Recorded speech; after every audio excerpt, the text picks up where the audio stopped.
Bonjour à toutes et à tous et soyez les bienvenus dans cette chronique historique. La saga Wolfenstein est une des plus vieilles sagas du first-person shooter.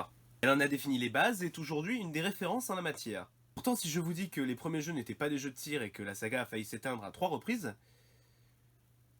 cela devrait vous intriguer. Préparez votre lance-flamme et votre fusil Tesla, aujourd'hui on va défourailler du nazi.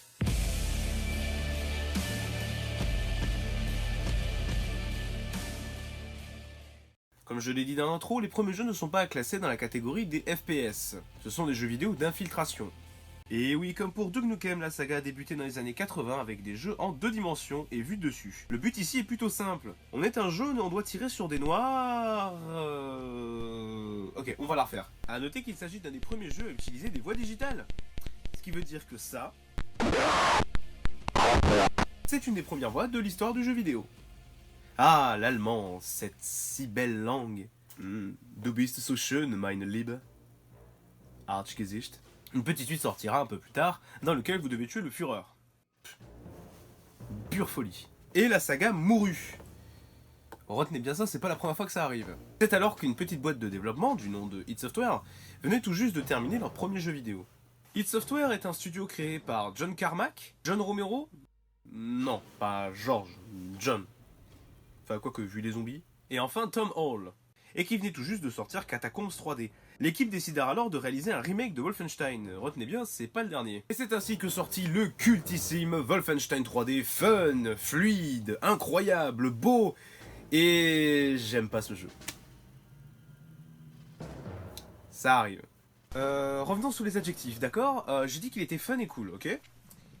Il est aussi labyrinthique. Et c'est l'une des raisons pour lesquelles je n'accroche pas aux jeux vidéo d'id Software. Je déteste les labyrinthes. Le fait de se perdre dans des environnements qui se ressemblent tous avec des monstres qui jonchent le sol, ça a tendance à m'énerver, même si à la fin tu as une clé qui te permet de sortir du niveau, ou un câlin avec Keanu Reeves. Quoique. Et autant avec Doom j'ai pas trop ce syndrome, autant avec Wolfenstein 3D j'ai vraiment beaucoup de mal. Et bref, ne grillons pas les étapes. Changement de costume. Bien, nous allons parler des accusations de nazisme sur la saga. Ça promet d'être fun. Dès la sortie du jeu, de nombreuses voix appelèrent à la censure de ce dernier, déjà parce qu'il contient la croix gammée, mais une version remixée de Horst Wessel Lied, une chanson à la gloire d'un SA assassiné par les communistes, hymne du Troisième Reich et interdite par le code pénal allemand. C'est clair que c'est pas une petite chanson à passer en soirée. Je vais juste répéter ce que tout le monde a déjà dit plusieurs fois, hein. L'Allemagne cherchait à faire censurer un jeu vidéo pour accusation de nazisme dont le but est de tuer des nazis n'a aucun sens. Voilà, cordialement. Toutes ces emmerdes, ça me rappelle un petit peu Mortier maintenant que j'y pense.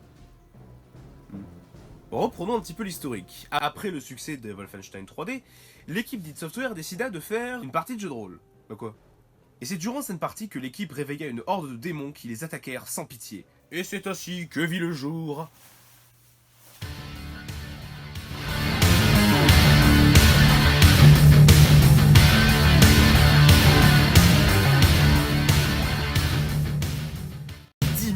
d'exemplaires vendus en seulement un an, révolutionnaire, a inventé le jeu en LAN et en multijoueur, et Tom Hall fut viré d'id Software durant le développement.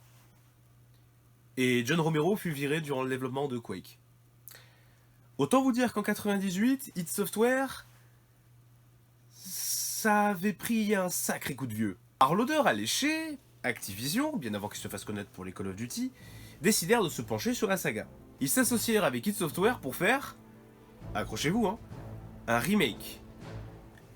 Je résume, on a déjà un remake d'un remake. C'est que le début, croyez-moi. Et donc, Return to Castle Wolfenstein est un des meilleurs jeux vidéo de tous les temps. Voilà, j'ai plus qu'à préparer le bouclier, moi, une guerre m'attend. Sorti au même moment en Europe qu'un certain Mortyr, dont j'ai déjà parlé, il fait partie de mes premières claques vidéoludiques. Doté d'un gameplay, d'une musique aux petits oignons, et surtout d'une mise en scène et d'une histoire de dingue. D'ailleurs, j'ai de quoi remplir un dossier rien qu'avec les références du jeu. La première référence, assez évidente, est à Indiana Jones, un américain qui combat des nazis trouvant des trésors, c'est assez évident, je l'accorde. L'autre, tout aussi cool, est au film Quand les aigles attaquent, un des meilleurs films d'espionnage de tous les temps, avec des effets spéciaux de ouf, pour son époque bien sûr, ultra divertissant et très bien écrit, n'a pas pris une seule ride, vous n'avez aucune raison de le louper, il est disponible gratuitement sur archive.org. Ah, et j'oubliais la musique, excellente aussi, et Clint fucking Eastwood. Clint Eastwood. Merde. Oh, stop, c'est pas une chronique sur le film, rassurez-vous. On peut aussi citer comme exemple la momie de Stephen Sommers. C'est clair que c'est très divertissant, mais j'aime beaucoup. Par contre, la référence la plus what the fuck du jeu, c'est très clairement celle à Isla Love-DSS. J'explique. Ouais, si vous êtes déjà demandé pourquoi les nazis avec un E à la fin sont souvent représentés en tant que dominatrices, c'est parce qu'elles sont littéralement basées sur une femdom. Oui, Isla, c'est un film porno. Tu t'y attendais pas, je le sais. Il y a eu un impact gigantesque sur la culture bis et aussi sur le film Z. J'en parlerai dans une prochaine vidéo. C'est promis. En attendant, je vous donne rendez-vous pour la seconde partie de cette vidéo. Je suis désolé, mais je ne pourrai malheureusement pas en faire qu'une seule partie. Je vous donne donc rendez-vous vendredi prochain pour la partie 2. Ciao!